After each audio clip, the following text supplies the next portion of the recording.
यमाई देवीचं दर्शन झाल्यानंतर घरी येताना आम्ही आळंदीमध्ये मंदिरामध्ये थांबलो आणि हा आळंदीमधला इंद्रायणी घाट आहे.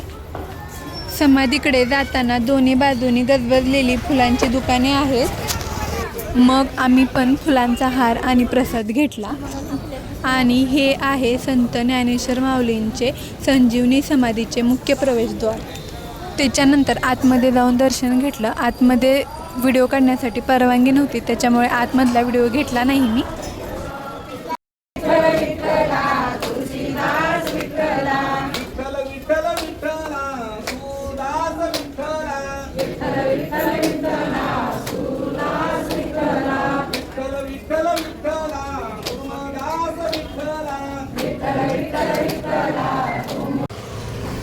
दर्शन घेऊन बाहेर आल्यानंतर काही जणी फुगडी खेळत होत्या.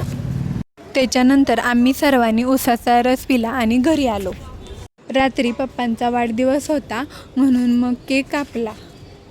तर हे व्हिडिओ माझे आवडला असल्यास व्हिडिओला लाईक करा, शेअर करा, कमेंट करा आणि माझ्या चॅनलला सबस्क्राईब करा. Happy birthday to you. Happy birthday.